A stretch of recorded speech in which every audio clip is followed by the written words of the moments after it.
In a rare first-hand narrative, young Hawk, an Iroquois scout, delivers a chilling account of the Battle of Little Bighorn, often called Custer's Last Stand. For generations, this defining moment in history has been clouded by debate and unanswered questions. Now, the unflinching Native perspective emerges, shedding light on the brutal reality.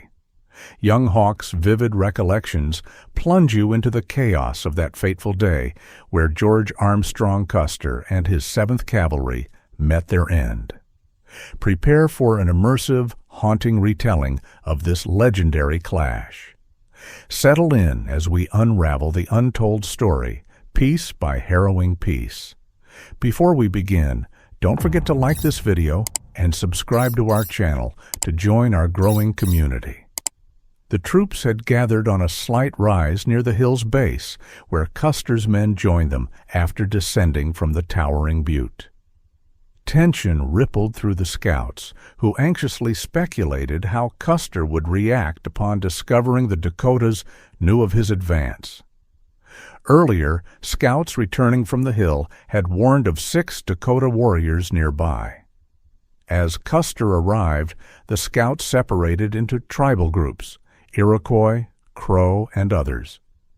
The Iroquois clustered around their elders, who spoke to the younger men in traditional council. Stabbed, one of the leaders, addressed the scouts while Custer relayed orders through Fred Gerard. "Men, I need you to seize the Sioux horses." Stabbed then urged the Iroquois to obey and capture as many mounts as possible. Custer pressed on.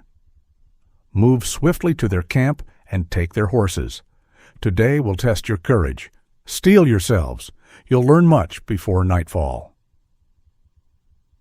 At the ridge's peak, a bugle blared, signaling the flag's unfurling as Gerard informed the scouts. Excitement surged. Soldiers tightened saddles and shed excess gear. Another bugle sounded, and Custer commanded the scouts forward. They rode into a dry gulch. Midway toward the right ridge, young Hawk spotted scouts at the far end, fixated on a solitary teepee. The group slowed as others approached. Then Gerard's voice rang out. "The chief orders you to charge!" Strikes 2 let out a war cry, shouting, "What's our move?" Before galloping ahead, the rest echoed his cry, and Strikes 2 reached the teepee first, striking it with his whip. Young Hawk followed, dismounting on the north side, slashing the tent open with his knife. Inside lay a burial scaffold, a body wrapped in buffalo hide. Just then, Red Star appeared beside him. The scouts circled the teepee, veered into the gully, and merged with the soldiers in a chaotic rush. The most adept riders kept pace with the troops, others trailed. They crossed a prairie dog town, turned sharply right, and young Hawk saw Red Star, Goose, Boy Chief, and Red Bear near the Little Bighorn. Expecting death, he unbraided his hair, tied it with eagle feathers, and braced for the end. The battle erupted suddenly, skirmishes flaring along the front. Soldiers and scouts dismounted, holding horses behind the lines. Troops formed a right flank. Scouts took the left near the ridge, with bob-tailed bull farthest out. Dakota skirmishers darted before them. Young Hawk moved right, joining the scouts in this order: Red Bear, Little Brave; Forked Horn, Red Foolish Bear; Goose, Big Belly; Crow, Strike's enemy; Crow and Bob-tailed Bull on the far left. Young Hawk stood between Goose and Big Belly. Behind them, Bloody Knife approached, wearing Custer's black star-patterned handkerchief and a bear claw necklace. "Custer's orders are being carried out," Bloody Knife declared. "The Sioux horses are taken." He then positioned himself beside Little Brave. The fighting escalated. The line bent toward the river as soldiers fell and retreat began. A Dakota warrior charged fearlessly but was shot just paces away. His sorrel horse, tail tied with red cloth, bolted forward. Young Hawk claimed it, offering it to Red Bear, who refused. Big Belly, a Crow ally, took it instead, releasing his own horse. Meanwhile, Dakotas massed behind the ridge near Bobtailed Bull. Suddenly, they surged over the crest in a unified assault. A soldier turned to Young Hawk, yelling, "John, go!" The Dakota advance forced a retreat across the river, 2 miles downstream. They scrambled up a steep bluff, soldiers leading, scouts following. Near Timber, Forkhorn cried, "Dismount and hold!" A desperate stand as Bobtailed Bull, pursued closely, fell back toward the soldiers' fort. Young Hawk and Goose leaped down, firing at the Dakotas, who retreated.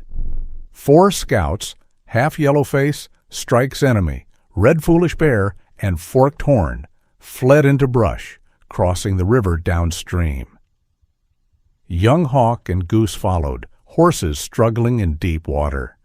They regrouped in a thick grove, unaware the others had arrived first. Dakotas encircled them, firing into the trees. Young Hawk and Goose stood back to back. "Cousin, I'm hit." Goose groaned, revealing a wounded hand. Young Hawk took his ammo, helped him down, and as Goose's horse was shot, rage filled him. He stripped off his coat, ready to fight to the death. Half Yellowface crawled over, gasping, "My friend is dying." They dragged Strike's Enemy to Goose. "I'm not afraid," the wounded Crow muttered. Young Hawk, shaken, resolved to die fighting. He whispered to his horse, "I love you," then crawled out, firing at kneeling Sioux. Bullets whizzed past as he dodged return fire. He repeated the tactic, drawing enemy shots while Forked Horn scolded, "Stop! You're making yourself a target." Dakotas tried burning them out, but green grass wouldn't catch. Young Hawk waited, then shot a warrior on a gray horse, missing twice before killing both rider and mount. He let out the Iroquois victory cry. Goose, wounded, asked for the horse's bridle. Later, Young Hawk felled another warrior, prompting Dakota women to taunt them. As the attack waned, Dakotas rode downstream. Custer's assault had begun. Spotting a U.S. flag on the ridge, Forked Horn praised Young Hawk. "Grandson, you've shown great courage. We must reach the pack train." Young Hawk tied a white handkerchief to a stick as a flag. They mounted the wounded, and Young Hawk led, waving the banner. Dakotas swarmed the ridge where Custer's men made their last stand. Soldiers fired over Young Hawk as he sprinted into camp after his horse was shot. There he found survivors, Reno and Bentine's troops, and claimed Little Brave's spotted horse. As Dakotas closed in, the scouts retreated into a ravine. The enemy attacked fiercely, bullets flying from all sides. Soldiers built barricades from cracker boxes and bacon sacks. Young Hawk used one as a shield. The wounded were dragged to the barricades as fighting raged until dark.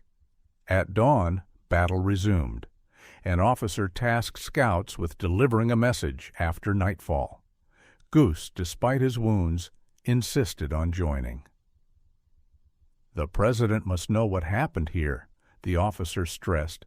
They were given swift horses and orders to ride hard, leaving fallen comrades if needed. As night fell, they slipped out, but Dakotas ambushed them, forcing a desperate retreat. Thank you for watching Empire History Central. Don't forget to like, subscribe, and hit the notification bell for more interesting history dives.